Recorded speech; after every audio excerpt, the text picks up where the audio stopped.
Alors, nous devions avoir 12 intervenants ce matin sur nos 3 tables rondes, nos 3 séquences. Malheureusement, 3 d'entre eux n'ont pu venir pour des raisons de santé, un cas contact et maladie, hélas, et oui, on n'est pas à l'abri. Donc c'est le paradoxe pour ce colloque. Nous les excusons, ils en sont navrés. Axel David, directeur de l'USH, qui hélas ne peut être avec nous.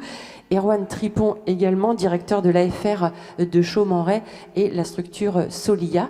En revanche, merci à Bérangère Feufeu qui a accepté au pied levé de suppléer Solia. Elle est conseillère Césaire, elle a travaillé sur l'étude et connaît également bien le sujet qui est le logement et la précarité énergétique, notamment en termes de logement. Voilà, donc pour commencer notre première séquence, sans plus attendre, je vais inviter les intervenants donc, de notre première table ronde sur la pauvreté et la précarité sociale, première cause des inégalités de santé et puis la santé au travail.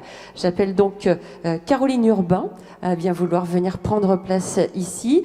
Caroline Urbain qui est conseillère du Césaire à la commission santé sociale et présidente de l'URIOPS. Je vous invite à vous installer sur un des fauteuils. Donc l'URIOPS, l'Union régionale interfédérale des organismes privés sanitaires et sociaux des Pays de la Loire. J'invite également Bruno André à bien vouloir nous rejoindre. Il est administrateur référent emploi à la FAS des Pays de la Loire, à la Fédération des acteurs de la solidarité, et puis président de Resto Troc, une association qui porte un chantier d'insertion et un espace de vie sociale à Angers. Accueillons également Victoria Basurto, qui est responsable du pôle évaluation recherche au sein de l'association Territoire Zéro Chômeur Longue Durée, et puis Anne Saint-Laurent, directrice générale du service de santé au travail de la région nantaise. Merci d'avoir répondu présent pour intervenir sur des sujets qui sont éminemment évoqués dans l'étude. Alors, on le découvre ici. Donc, on a retenu plusieurs préconisations. J'aimerais vous faire réagir en premier lieu, peut-être vous, Caroline Urbain. Vous allez effectivement retirer votre masque. Je vais vous inviter à prendre le micro. Et puis, eh bien, nous avons souhaité avoir votre avis, votre point de vue sur cette première préconisation du cahier pauvreté et précarité sociale, qui est promouvoir l'accès aux droits santé sociale dans une démarche d'aller vers. Alors c'est quelque chose que vous connaissez bien, vous avez aussi travaillé sur cette étude.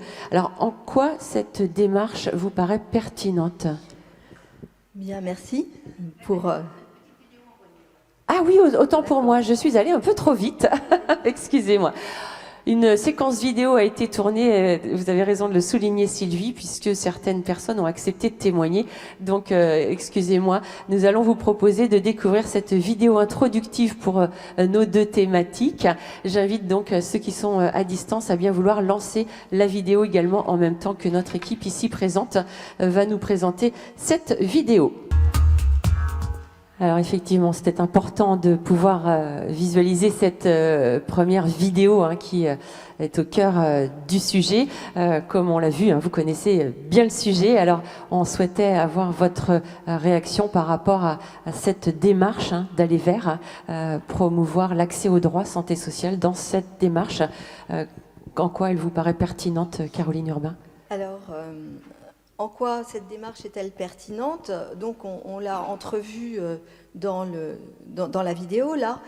La situation de pauvreté et de précarité sociale arrive à réduire l'espace de vie de la personne. Et quand on parle de l'espace de vie, c'est l'espace de vie économique, l'espace de vie social, l'espace de vie géographique, l'espace de vie psychologique et temporel. En fait, cet espace se rétrécit. Maintenez bien le micro, merci. Oui, cet espace se rétrécit lorsque on se trouve dans une situation telle que pauvreté ou précarité sociale.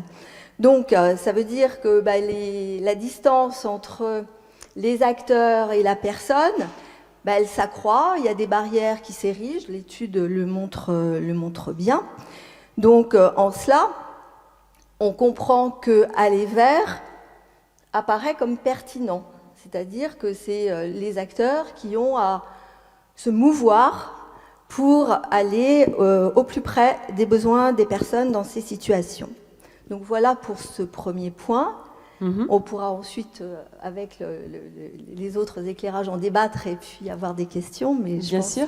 Alors, vous êtes présidente de l'URIOPS, vous regroupez un certain nombre de structures.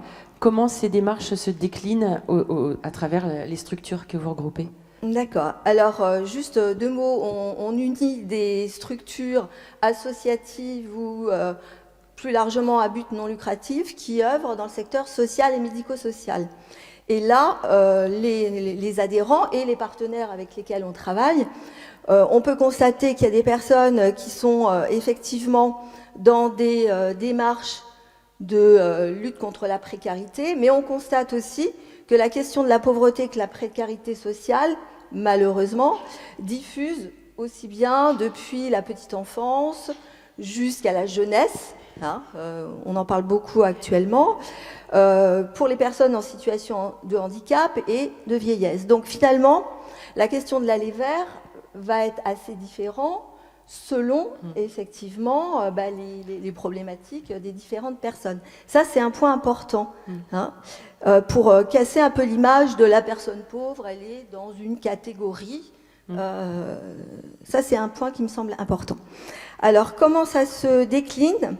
Alors, d'une part, il y a effectivement des adhérents dont la mission et le métier est de travailler auprès des personnes en situation de précarité, lutte contre l'exclusion. Et là, mes collègues aussi sont extrêmement bien placés, tels que la FAS, pour aborder ça. Donc là, c'est la mission même de l'association d'aller vers les personnes. Après, il y a aussi dans d'autres structures, notamment, je pense, aux structures qui travaillent sur la situation de handicap, sur la jeunesse, il y a des actions spécifiques où les associations vont mettre en place, par exemple, des points de rencontre, par exemple, des bus, par exemple, des éléments qui vont aller vers l'espace de vie de la personne.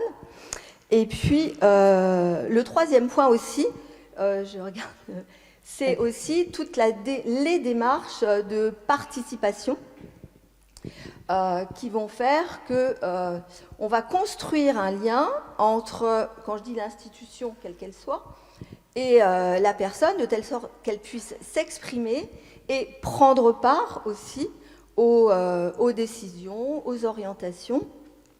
Donc voilà un peu comment ça peut se décliner avec des palettes très différentes. Je terminerai parce que je pense que notre temps, vous me dites... Vous pouvez prendre encore votre temps, n'hésitez pas. Merci. Alors, la question, elle est surtout de qui va vers qui. Oui. Parce que quand on parle d'aller vers, moi, ça m'intéresse beaucoup de dire qui va vers qui. Donc, on sent bien qu'il y a la nécessité de construire un lien pérenne entre une personne qui est dans une situation de pauvreté ou de précarité sociale et les acteurs qui peuvent l'accompagner, la soutenir et l'orienter. Donc, ça veut dire que qui va vers qui ? Les acteurs de proximité qui vont pouvoir gagner la confiance, écouter la personne, écouter aussi ses capacités. Aussi. Ça, c'est extrêmement important. Ces ressources, et quand on parle de ressources, les ressources économiques, elles font défaut, mais il s'agit de mettre en avant aussi les ressources intellectuelles, les ressources psychologiques, les ressources relationnelles de la personne. Ça, c'est extrêmement important. Et pour faciliter ce travail de proximité, il y a aussi les institutions qui, je pourrais qualifier très très rapidement, les institutions de tutelle, que ce soit l'État, la région, le département, la commune. Comment peuvent-elles soutenir ces démarches d'aller vers ? Donc voilà un petit peu c'est pas des poupées russes un peu, mais des poupées russes qui communiquent entre elles. qui vont faire que chaque citoyen pourra exprimer ses choix, ses orientations, et puis avoir un accès à la santé, au bien-être, tel que Dominique a pu le rappeler. Merci Caroline Urbain pour effectivement rappeler l'ensemble de ce contexte et puis l'intérêt du qui va vers qui, comment ça se passe au niveau national, au niveau régional. On a eu plusieurs évocations et notamment celle du président tout à l'heure. Alors pour parler justement un peu des dispositifs nationaux, je vais peut-être inviter votre voisin de gauche à bien vouloir prendre le micro, puisque on dit que la santé n'est pas effectivement une compétence régionale. Ceci étant, elle peut mettre en œuvre des dispositifs nationaux. Et le 10 septembre 2019, pour rappel de ce qui s'est passé, le Haut-Commissaire à l'inclusion et à l'engagement des entreprises remettait à la ministre du Travail le pacte d'ambition pour l'insertion par l'activité économique. Alors, Bruno André, j'avais envie de vous demander de nous en parler un petit peu de ce pacte IAE. Qu'est-ce que c'est? Comment il est constitué? Très bien, merci. Bonjour à toutes et à tous. Je dispose de combien de temps? Je m'en rappelle plus. Allez, combien de temps on vous donne? 7-8 minutes 7, max minutes, Donc, le pacte s'appelle Ambition IAE et le mot ambition n'est pas galvaudé, c'est assez énorme.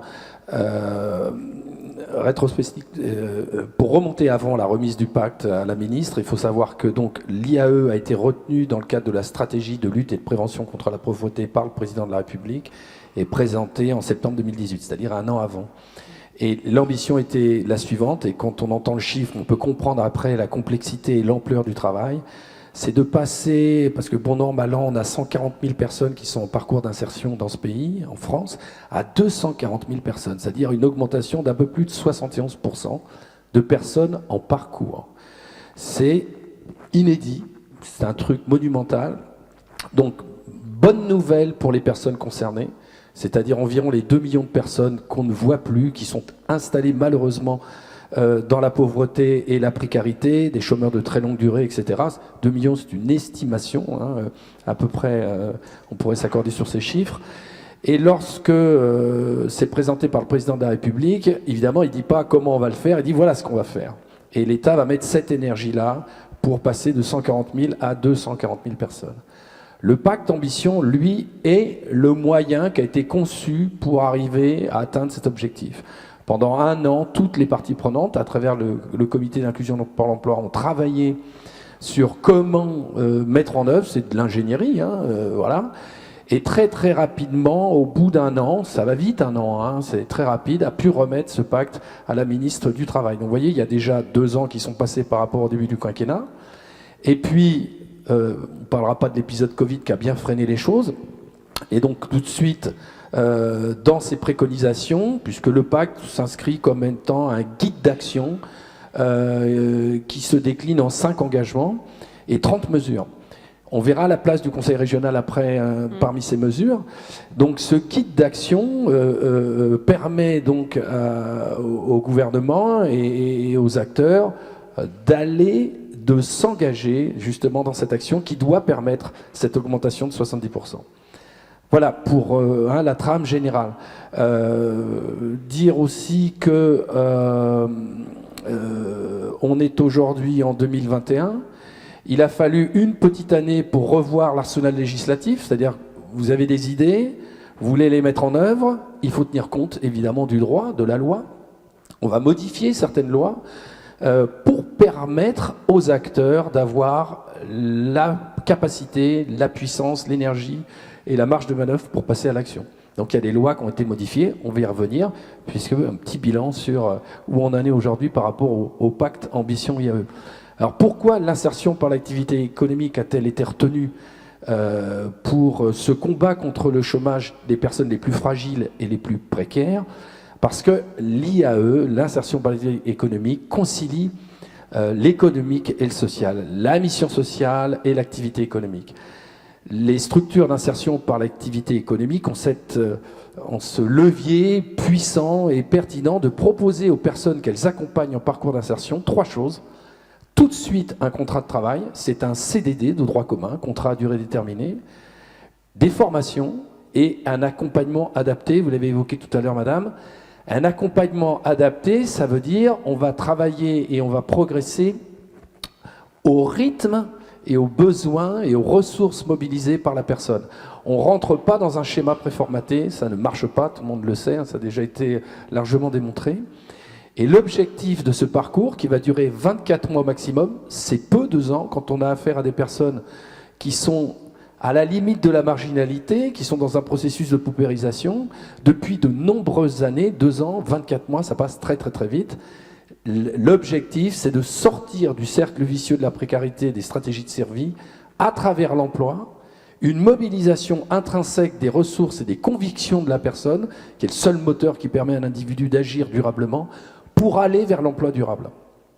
Voilà, l'emploi durable, facteur de santé, de cohésion sociale, vous disiez tout à l'heure, madame, voilà, ça, c'est pourquoi l'IAE a été retenu.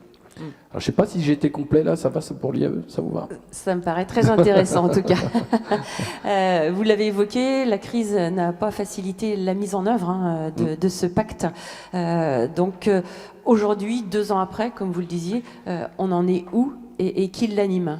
Alors, le pacte ambition est animé donc, alors, par l'État, par la ministre et aussi par les parties prenantes. Alors, on s'est tout de suite rendu compte d'une chose par rapport à l'ampleur du chantier, c'est qu'il fallait réformer la gouvernance de l'insertion par l'activité économique.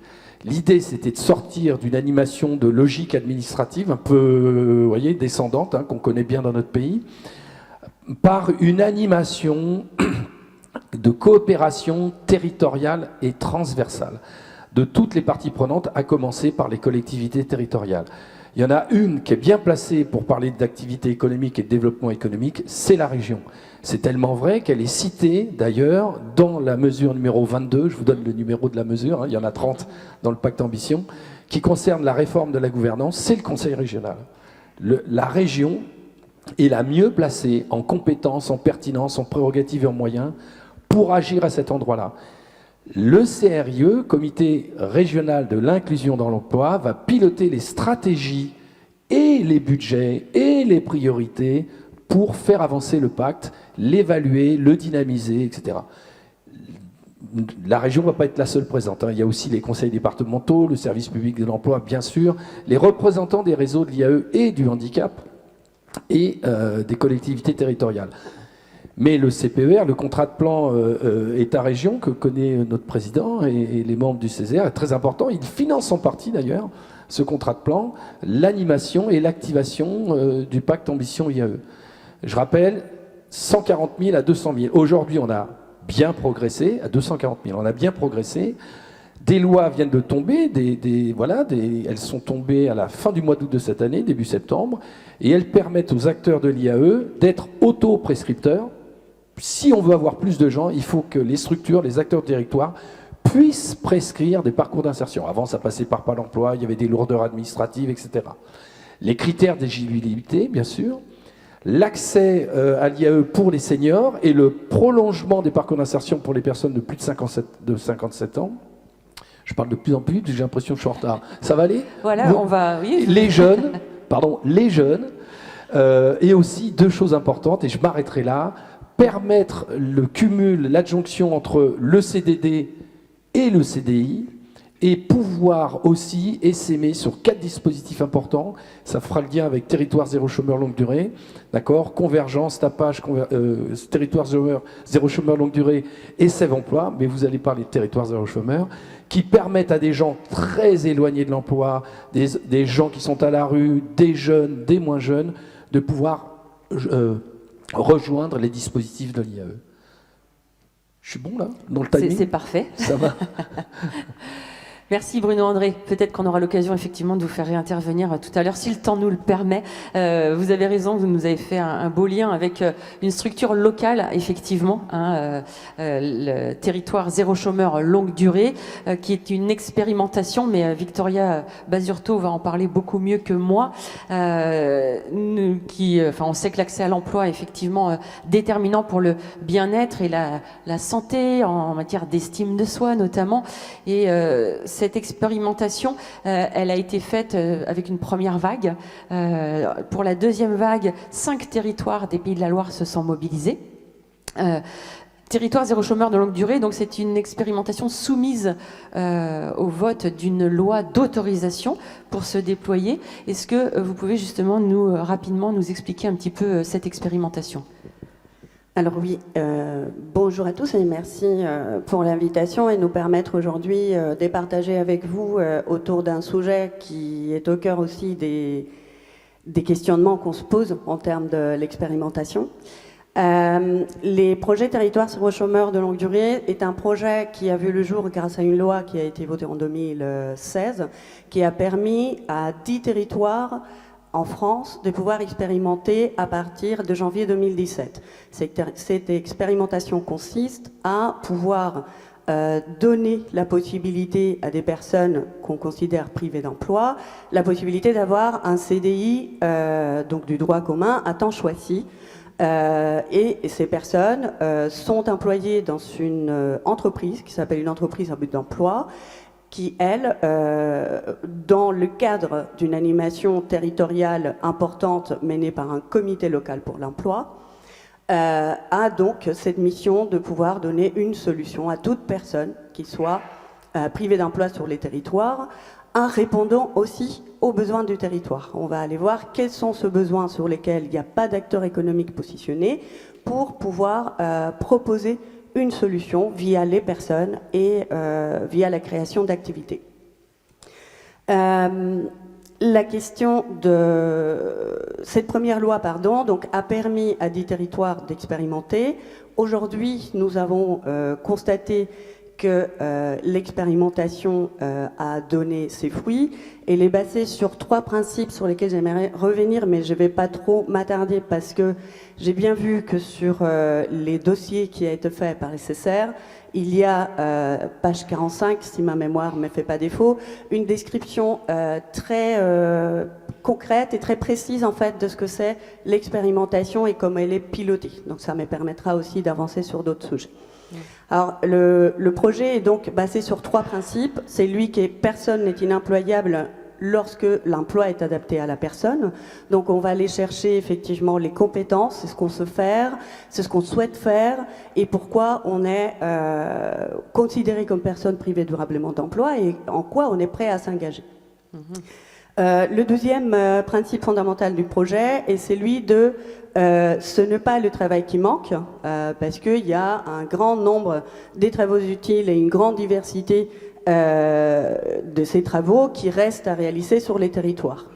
Le troisième, c'est celui de ce n'est pas l'argent qui manque, puisque on a pu prouver que la privation d'emploi coûte bien plus cher aux collectivités et à l'État que la possibilité de créer de l'emploi. Donc à partir de là, nous avons pu constater que sur les 10 territoires de cette première phase expérimentale, il y a eu entre janvier 2017 et juillet 2021, donc la fin de la première phase expérimentale, la création de 13 entreprises à but d'emploi. Donc ces structures ont permis l'embauche ou la sortie de la privation d'emploi des plus de 1142 personnes qui ont été embauchées dès le début de l'expérimentation à juillet 2020 donc. Ensuite, il y a un point qui nous semble très important au centre du projet et qui rejoint la présentation que Bruno vient de faire, c'est celle de la mobilisation territoriale. Pour nous, il est important que tous les acteurs du territoire, les collectivités, les associations qui travaillent auprès des personnes en situation de précarité, l'insertion par l'activité économique, les organismes, institutions de l'emploi, les citoyens et toutes les personnes considérées privées d'emploi soient en capacité de réfléchir de manière transversale aux solutions les plus adaptées pour que chacun puisse retrouver le chemin vers l'emploi et le territoire puisse retrouver aussi une stratégie plus cohérente en matière de développement. Ça suppose quoi, toute cette histoire? Ça suppose que grâce à cette mobilisation territoriale et aux enjeux des acteurs, et les entreprises notamment, j'avais oublié un petit détail, ça a permis quoi? Ça a permis que cette mobilisation a conduit à plus de 500 personnes sur ces 10 territoires à trouver un emploi en dehors d'une entreprise à but d'emploi. Ça veut dire quoi? Ça veut dire qu'on a mobilisé ces personnes qui s'est trouvées éloignées de l'emploi, en moyenne entre 4 et 5 ans de chômage de longue durée. Donc ça veut dire de l'isolement, ça veut dire zéro contact avec des personnes qui peuvent les accompagner dans les parcours de santé. Il y a un renoncement assez important et un non-recours de ces personnes à la santé, puisque plus le chômage est long, plus on dépend des allocations, et plus on dépend des allocations, plus on se retrouve à faire de choix sur le budget. Et quand on fait des choix sur le budget, il y a 2 points qui ont été soulignés comme assez fragiles et très importants, comme des points de vigilance, c'est qu'on choisit sur la nourriture et l'accès à la santé, avec toutes les conséquences que ça peut avoir, notamment pour les personnes. Alors, en quoi la préconisation du Césaire, justement, pourrait vous aider à soutenir un parcours progressif de réinsertion par l'activité ? Alors, j'ai commenté tout à l'heure avec une personne qui s'est trouvée à côté de moi que cette invitation tombait à un moment un peu particulier, puisque avec 3 autres associations, donc la Cravate Solidaire, SNC, qui est donc Solidarité Nouvelle contre les chômages, et Force Femmes, et donc Territoire sur le chômeur, on a lancé ce printemps dernier une enquête auprès des personnes en situation de chômage, en recherche d'emploi, donc, pour les interroger sur leur état de santé. Donc je ne reviendrai pas sur les détails, mais on aura, si vous êtes intéressé pour connaître les résultats de cette enquête, l'occasion de la présenter donc, en mi-décembre, à peu près. Alors, ce qui est assez intéressant, et ça rejoint ce qui a été évoqué aujourd'hui, c'est que d'un côté, il y a un besoin d'écoute, il y a un besoin d'accompagnement, c'est-à-dire qu'il constate qu'il n'y a pas, quand on est au chômage, c'est comme si on sortait de tout. En fait, il n'y a plus d'accompagnement, il n'y a plus de suivi, on a un accompagnement qui est partiel, c'est-à-dire sur le retour à l'emploi, mais pour retourner à l'emploi, il faut une bonne santé. Alors on constate qu'il y a plus de la moitié des personnes interviewées, donc il y avait 1000 personnes, constatent que plus le chômage est long, plus leur santé se dégrade, et plus les possibilités de retourner à l'emploi diminuent. Ces questions des santé, on a vu pour 43% d'entre elles, qui sont en lien avec des questions de santé psychique. Alors c'est là où la question est davantage plus délicate, puisque accéder à un accompagnement psychologique impensable, puisqu'il faut avancer des frais, parce que c'est pas couvert, parce que voilà. Donc pas d'écoute. Et ce qu'on retrouve, c'est que les personnes parlent d'un soutien familial qui très vite aussi se dégrade, puisque tout le monde porte le poids que ce chômage de longue durée suppose pour la personne et la famille. Et ensuite, il n'y a pas cette possibilité de externaliser, si vous me permettez l'utilisation du terme, cet accompagnement en dehors de la famille. Donc ça, c'est un point qui a été très souligné par les personnes, le fait de ce manque d'écoute, de ce manque d'accompagnement global et intégral au retour à l'emploi, et le fait que des initiatives comme Territoire sur le chômeur, mais pas que, permet les personnes déjà de sortir de l'isolement, et donc je rejoins la présentation qui a été faite en premier lieu, puisque plus on est isolé, moins on a la possibilité d'accéder à l'information, moins on a la possibilité de rentrer encore dans un parcours de soins, de retour à l'emploi, de lien social.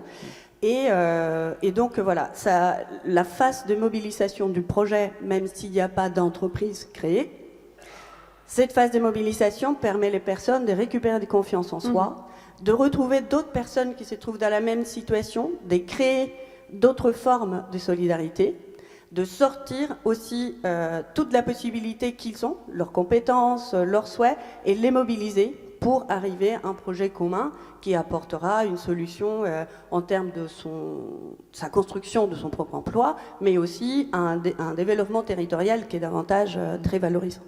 Merci Victoria Basurto. On aura l'occasion d'en échanger avec d'autres de nos intervenants justement sur ce cette problématique que vous soulignez d'aller vers et de l'écoute, puisque nous avons des structures de terrain qui vont vers et qui accueillent cette problématique. À vos côtés, Anne Saint-Laurent, alors on voit que le chômage est un problème pour la santé, mais le travail peut en être un aussi, et vous savez de quoi vous parlez puisque vous êtes directrice du SSTRN. Est-ce que vous pourriez, alors juste avant effectivement de revenir sur l'évolution que vous avez connue, notamment par le biais d'une loi qui a été votée cet été, vous souhaitiez refaire un petit delta pour celles et ceux qui se sont imprégnés un peu de l'étude du Césaire entre les propos qui ont été tenus par Michel Bruand, votre homologue sur Cholet-Saumur, lorsqu'il a été auditionné en 2020, avec la crise qui est arrivée juste derrière, une évolution s'est faite et il y a eu des choses de mise en place pour vous à la santé au travail. Oui, je crois que ça a été évoqué tout à l'heure dans la table ronde sur la question de l'effet stylo que peut avoir les questions des domaines entre santé ou social. Je crois que le président du Césaire a évoqué, ou je ne sais plus qui en introduction l'a évoqué sur la question de la définition par l'OMS de la santé. Il est difficile de travailler en silo. Et c'est ce qu'a témoigné Michel Bruand lorsqu'il est intervenu et il a été auditionné par le Césaire, puisque nous étions finalement à la fin du premier cycle Covid, je vais l'appeler comme ça, et nous étions dans une difficulté puisque les services de santé au travail relèvent du ministère du Travail et le contexte pandémique relevait du ministère de la Santé. Donc il avait témoigné de cette difficulté d'emprise. Alors ça n'a pas empêché quand même les services de santé au travail d'être dynamiques dans l'accompagnement distanciel avec les entreprises sous différentes formes, mais on a connu un virage à la fin de l'année 2020 à partir duquel a été mis en place des coordinations sur ces deux volets du travail et de la santé. Et notamment avec l'Agence régionale de santé, on a pu, par exemple, sur la question des clusters, organiser, j'allais dire, en back-office, c'est-à-dire sans que ce soit visible par les acteurs, mais c'est notre rôle, d'être le plus fluide possible par les différents acteurs, d'organiser l'identification de l'équipe santé-travail qui accompagne l'entreprise dans laquelle il y a un cluster lorsque ce n'est pas identifié immédiatement. Souvent, c'est identifié, ce n'est pas toujours le cas. Or, on sait bien que dans un contexte pandémique, il faut pouvoir être réactif et donc avoir une certaine réactivité, immédiateté, d'identification des acteurs clés.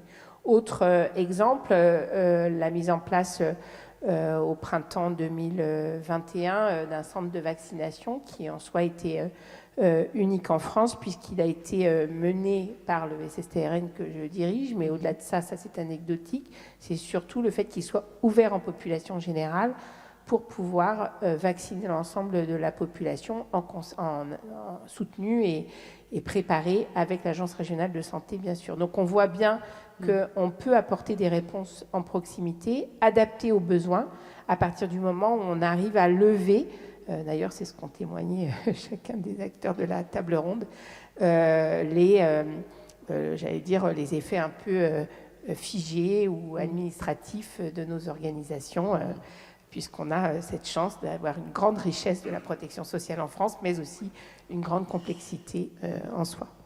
Alors c'est vrai que ça me paraît un préambule important parce que c'est une actualisation du remarquable travail qui a été mené sur ce Voilà, et vous avez raison, il faut le dire parce que voilà, de nombreuses structures peuvent se regrouper, collaborer, vous l'avez dit, il y a beaucoup d'interactions aussi entre vous tous.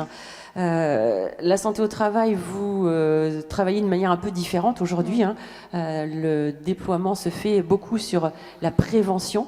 C'est comme on l'a dit, la loi d'août 2021 insiste sur ce fait. Elle vise à renforcer la prévention en matière de santé au travail et à moderniser aussi vos services quelque part, des services de prévention et de santé au travail.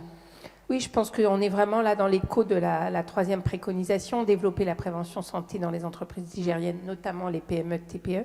Je reviendrai sur la question des PME-TPE, mais je pense que la prévention, c'est quand même une colonne vertébrale très très importante dans la dynamique collective qu'est l'activité au travail. C'est une dynamique collective qui a d'autant plus de sens. J'imagine que chacun d'entre vous ici a entendu parler de la responsabilité sociale ou sociétale des entreprises ou des organisations. C'est une obligation qui arrive. Alors, vous me direz 2030, c'est loin. Non, 2030, dans des mutations sociétales, c'est extrêmement court. Il y a des obligations pour les entreprises à avoir des résultats en termes de dynamique RSE, de démarche RSE. Et pour cela, la prévention est vraiment la colonne vertébrale idéale sur le S de social et sociétal. Ce n'est pas un fait anecdotique, ce n'est pas un fait de mode, c'est véritablement quelque chose qui est possible, concret, qui se traduit à la fois sur la question d'aménagement de postes pour des situations difficiles, mais aussi d'anticipation, de modification des comportements, qu'ils soient individuels ou collectifs. Je peux vous donner des exemples très différents. Vous allez voir qui ont une portée plus symbolique dans ce que je dis, puisque je ne suis pas médecin, donc ce n'est pas moi ou professionnel de santé qui vais témoigner de cela, mais de manière très différenciée. Si je prends des entreprises qui travaillent dans le secteur tertiaire, l'un des éléments associés au risque en matière de secteur tertiaire, c'est aussi la sédentarité. Et la sédentarité ne peut pas se jouer que sur le travail. Ça se joue également dans l'ensemble de la vie individuelle et collective des salariés. Mais ça se joue aussi au travail. Donc comment organiser, potentialiser la capacité de chacun à pouvoir avoir de l'activité physique. Je ne parle pas d'activité sportive, je parle d'activité physique, parce que l'activité physique, c'est aussi tout au long de la vie une capacité protectrice sur un certain nombre de situations de santé, qu'elles soient cardiovasculaires, cancer, etc.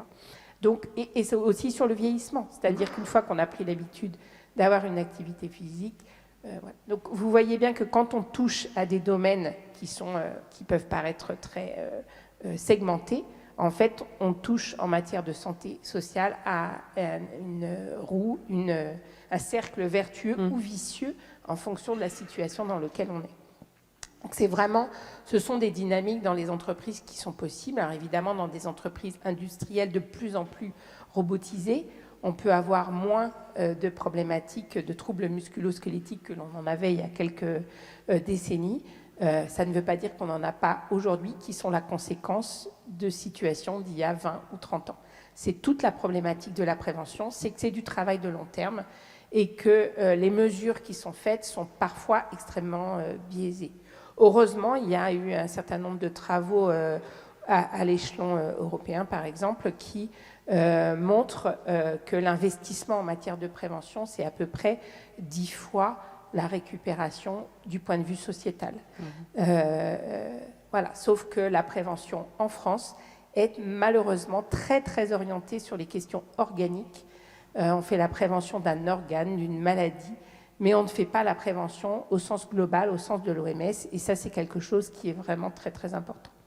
Donc, développer la prévention santé dans des entreprises nigériennes, évidemment, c'est très important.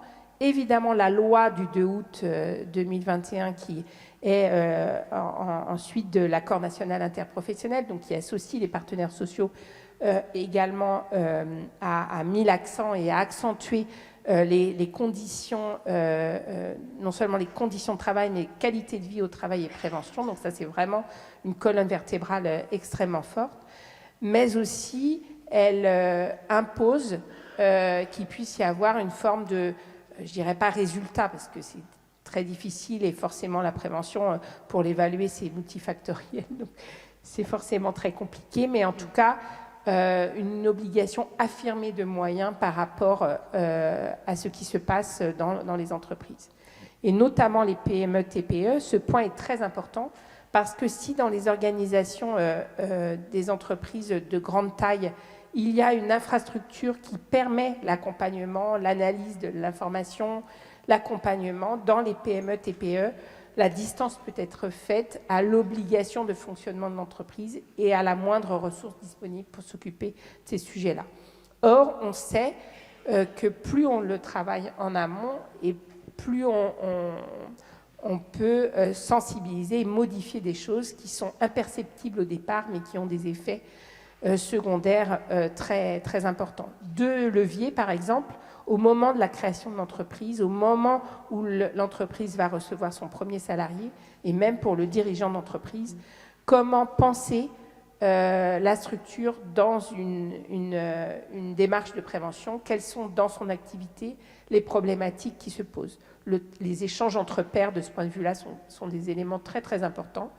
Et pour les salariés, je prends l'exemple des saisonniers. Nous avons expérimenté cet été un travail avec des escape games. Les saisonniers sont une population plus jeune que la moyenne des salariés en activité. C'est une population pour laquelle une information d'un sachant n'a aucune valeur ajoutée, puisque tout se trouve dans la poche sur un clic, et donc il faut penser les choses différemment. Et donc on a travaillé et on a expérimenté un escape game, et on a vu que les salariés saisonniers mis en situation trouvaient à la fois drôle que les services de santé au travail puissent s'appuyer sur des aspects ludiques. Ce n'est pas l'image que l'on a de la santé au travail, d'une part, mais d'autre part, comme toute dimension ludique, c'est maintenant bien connu scientifiquement, mémorise beaucoup plus des messages de prévention qui ensuite vont être appliqués sur le port de charges lourdes, la répétition de mouvements, sur le contexte chimique, le contexte électrique qu'ils vont trouver dans des campings, dans la grande distribution, etc. Donc il peut y avoir véritablement des messages qui peuvent être passés sous différentes formes, et ça s'accompagne. Ce n'est pas impossible, et chaque petit pas est important parce qu'il permet véritablement d'ancrer la prévention dans des automatismes. La prévention, comme j'aime à le dire, c'est un peu la méthode Coué. Il faut tout le temps répéter les choses, parce qu'il n'y a que comme ça qu'on fait bouger les lignes. Quand on regarde dans le rétroviseur, on s'aperçoit à quel point on a quand même évolué, et en même temps, on est conscient qu'il y a encore beaucoup à faire pour pouvoir complètement neutraliser certains risques, notamment dans le contexte de l'entreprise. Je voudrais quand même juste... je crois que c'était Dominique Lapérière tout à l'heure dans la vidéo qui l'exprimait. Il y a une étude européenne qui est l'étude SHARE, S-H-A-R-E, qui a montré combien est-ce que le travail, et je crois que mes prédécesseurs ont témoigné de l'absence sous le volet négatif, c'est-à-dire l'absence de travail, quelles sont les conséquences, combien le travail est un facteur positif de socialisation.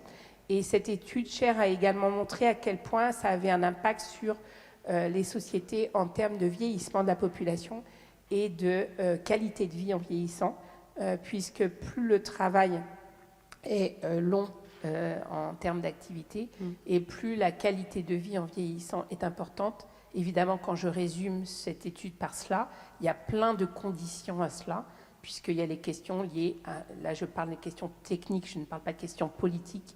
Il y a la question de la pénibilité et à des activités spécifiques.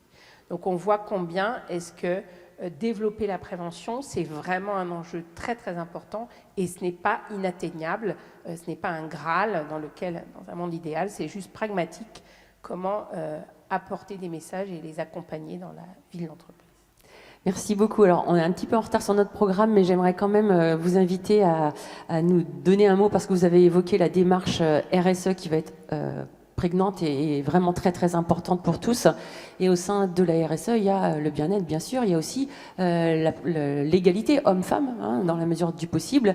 L'employabilité des femmes est aussi pas un problème, mais une difficulté parfois. Il y a des risques spécifiques pour les femmes au travail. Est-ce que vous pouvez nous l'évoquer?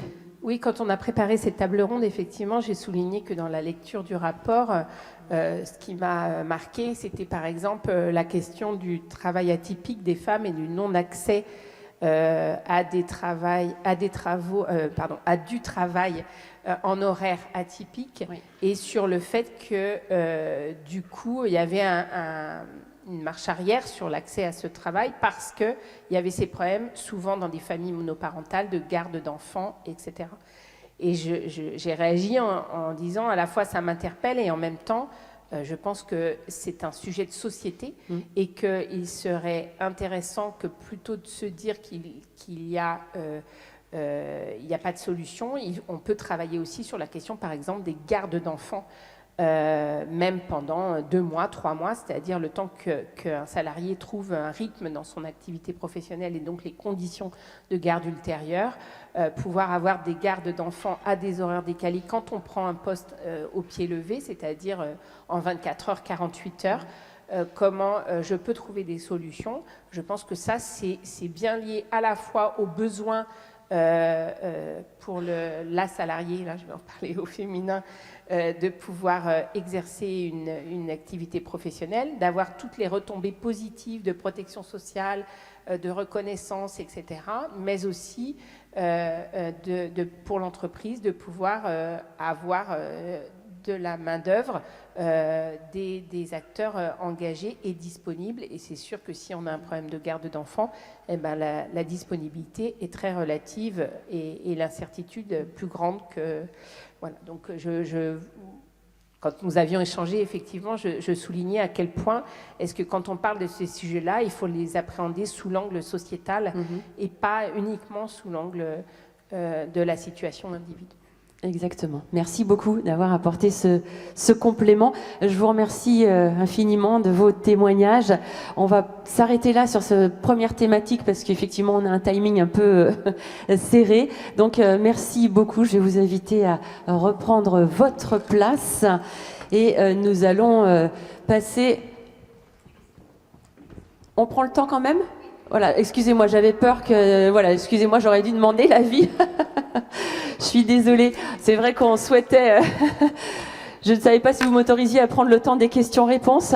Donc voilà, est-ce que parmi vous, vous avez des questions ? Je suis désolée, en fait, on est entre nous ce matin, mais c'est important.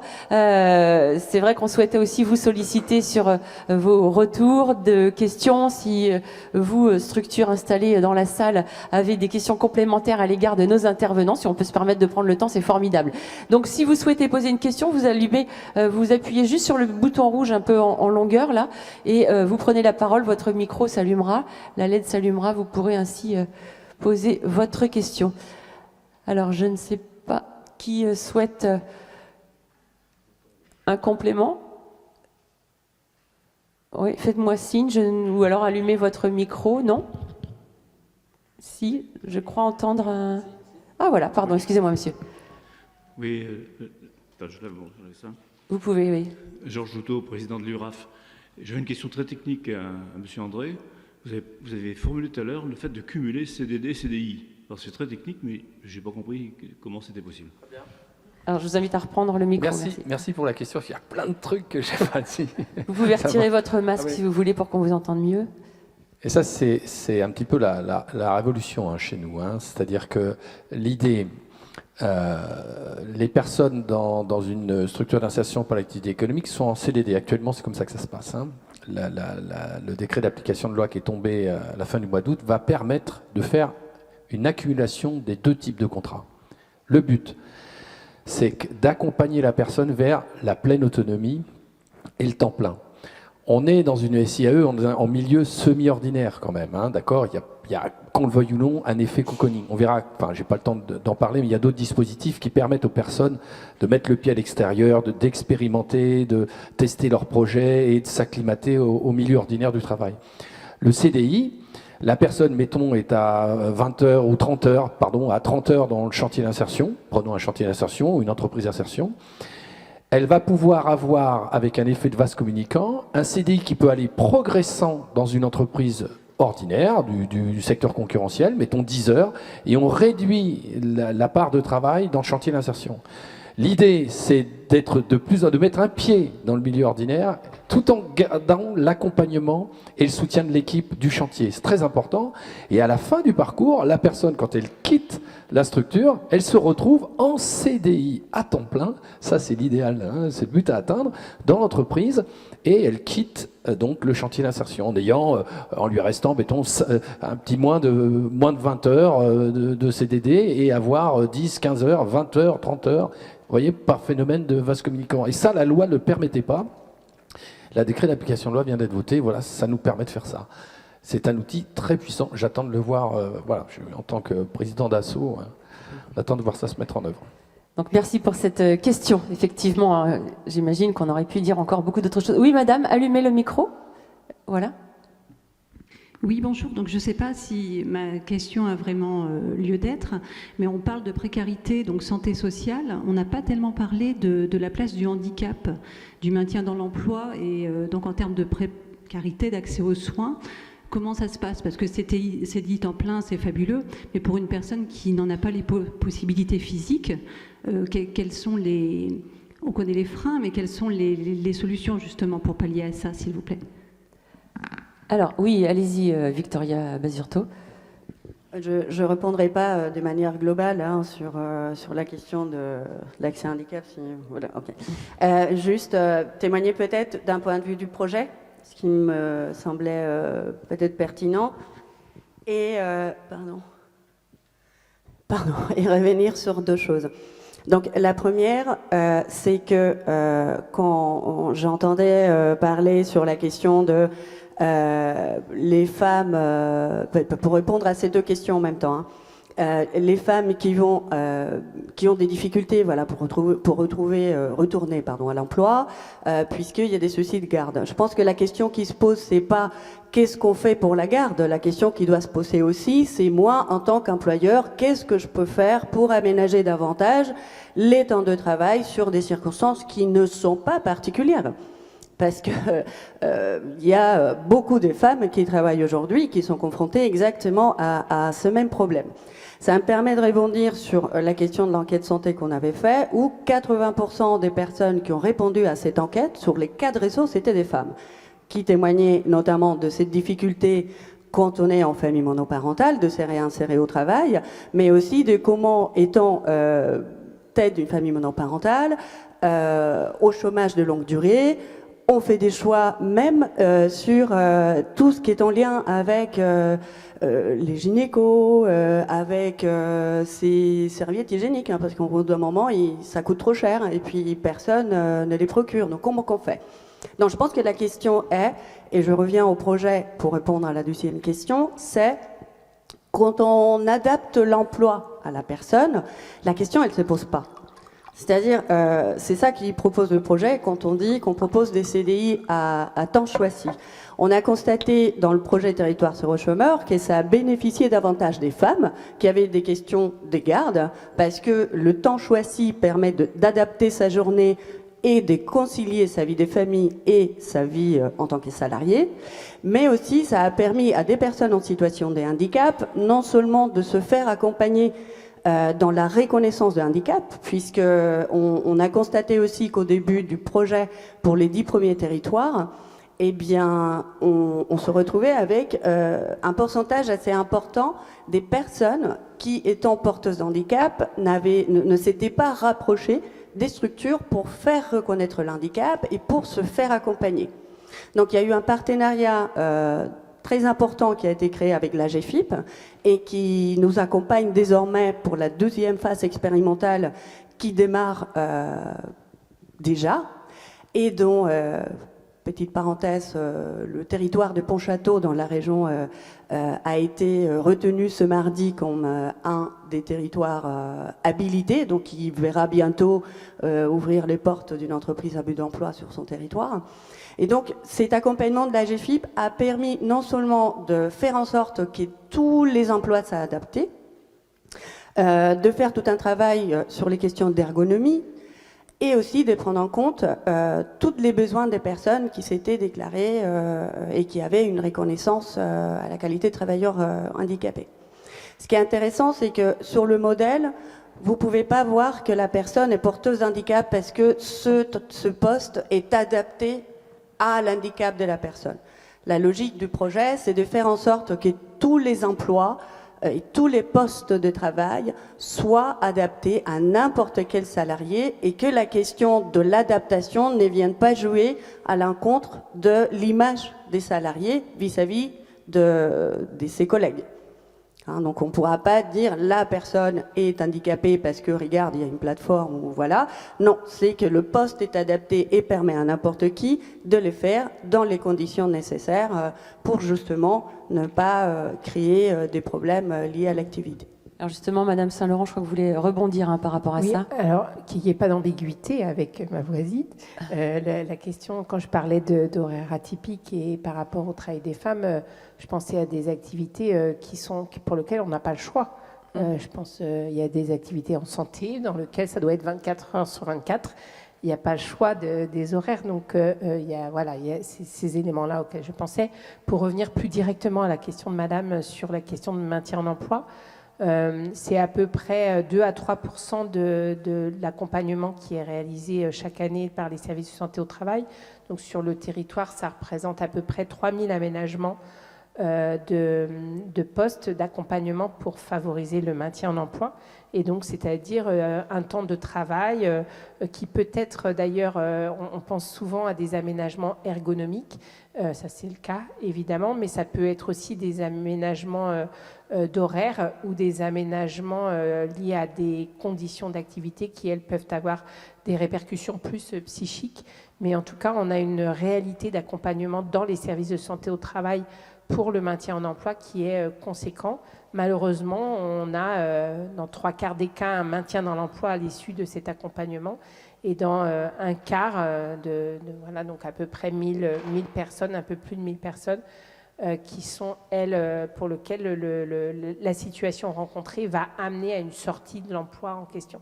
Et donc à ce moment-là, il y a évidemment tout un travail qui est mené avec les acteurs Cap Emploi, enfin tous les acteurs du domaine du handicap ou de l'insertion, pour faire en sorte qu'il n'y ait pas de rupture.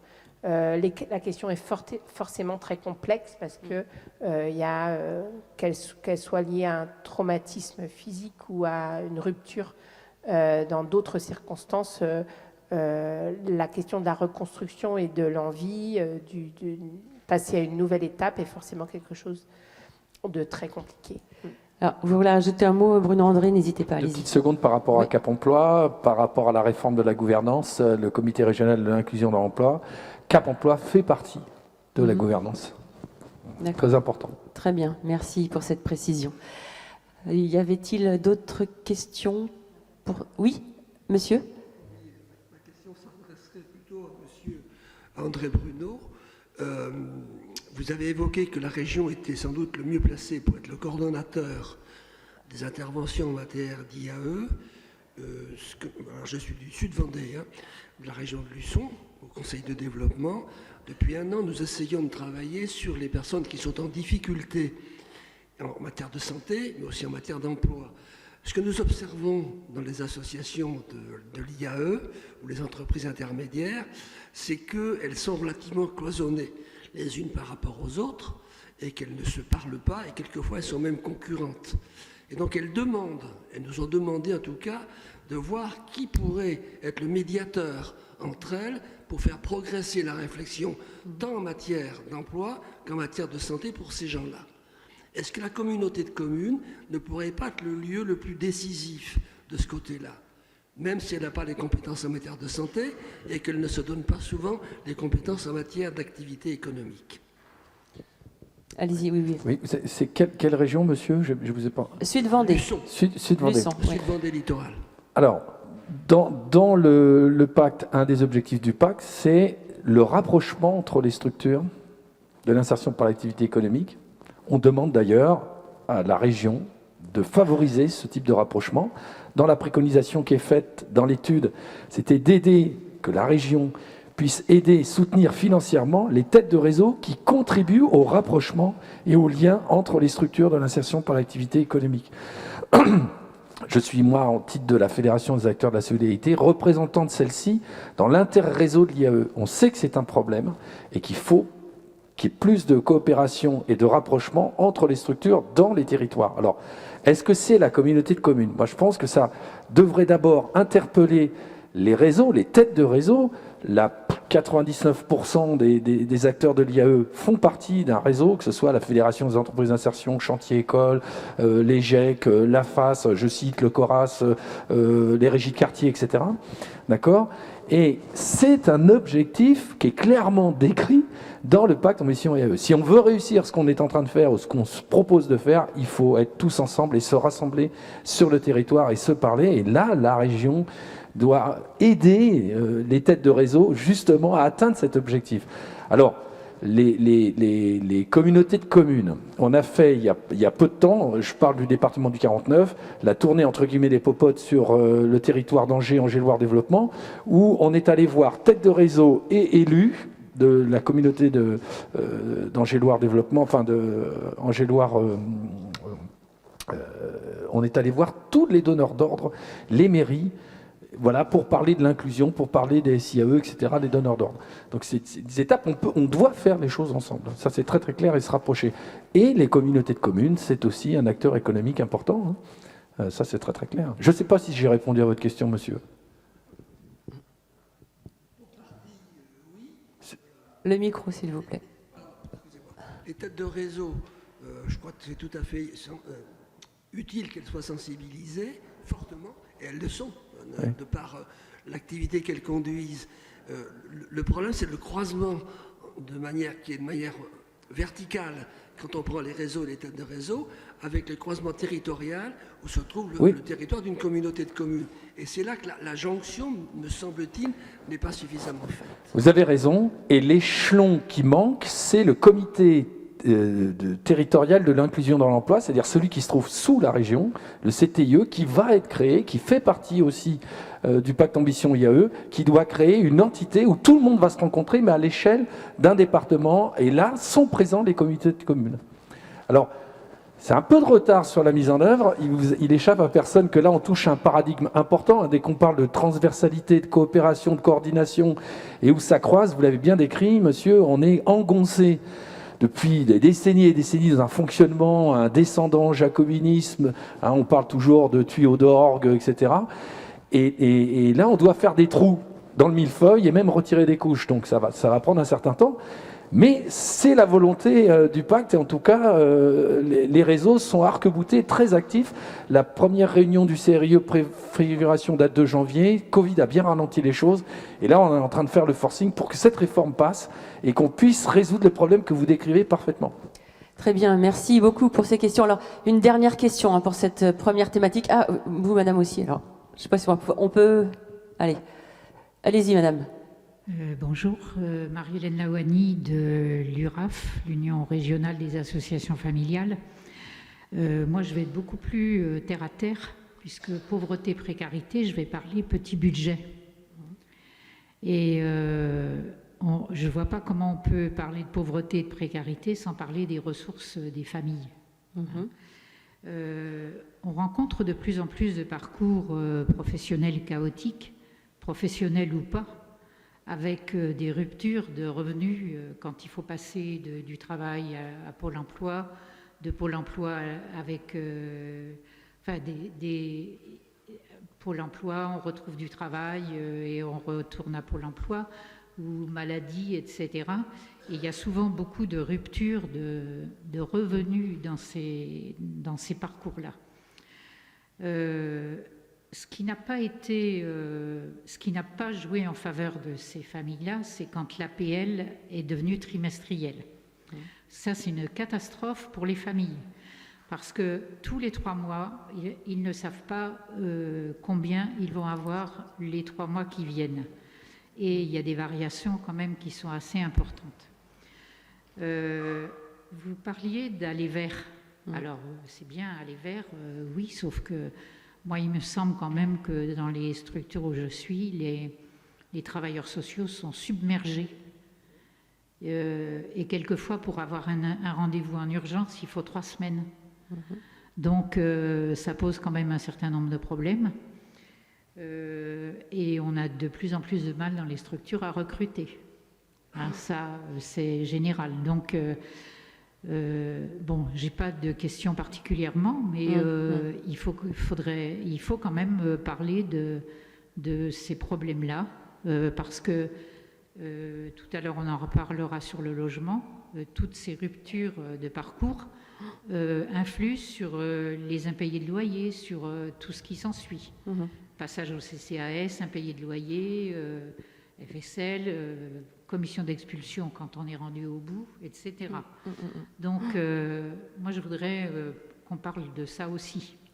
Alors, on va y venir aussi avec ce qui va être évoqué dans les prochaines séquences. Madame, ce sera la dernière question pour cette première séquence. Ce n'est pas une question. Bonjour, Michel Bureau, conseillère Césaire et par ailleurs déléguée auprès d'une fédération d'éducation populaire, les Francas pour ne pas les nommer, qui travaille sur l'accueil des enfants dans le cadre notamment des centres de loisirs. Et je pense qu'à travers les témoignages qu'on a là et à travers la question que monsieur a proposée sur le rôle des intercommunes, on a des pistes de travail importantes. Pourquoi ? Tout à l'heure, on a parlé du problème de garde des enfants pour l'emploi. Or, suivant ce que l'enfant va faire pendant son temps de garde, où il est gardé, ça va jouer sur sa santé et sur l'adulte qu'il sera demain, en bonne ou en mauvaise santé. Donc, nous-mêmes, il faut qu'on arrive à travailler en partenariat et en transversalité parce que le salarié qui est parent, qui rencontre des problématiques d'éducation, alors, et d'éducation à la santé, le sommeil, l'alimentation, mais aussi les soins dentaires, etc., doit pouvoir trouver à la fois des réponses sur le volet travail, accompagnement, mais aussi que ces réponses soient inscrites dans la durée et permettent à ces enfants de vivre autrement et de ne pas reproduire des schémas qui se reproduisent depuis déjà trop longtemps. Et je pense que là-dessus, les intercommunes, en lien avec les conseils régionaux, sont des espaces de construction de ces choses-là. De plus en plus de centres de loisirs sont gérés par les intercommunes, où les intercommunes agissent auprès d'eux. Et là, il y a sans doute des fils à tirer en termes de politique publique. Merci pour cette intervention.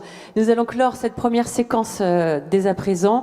Je vais vous inviter cette fois-ci à reprendre votre place. Merci beaucoup pour vos témoignages. Merci pour vos questions qui alimentent aussi la réflexion. C'était le but et c'est le but de ce colloque. Merci, on peut effectivement applaudir nos intervenants.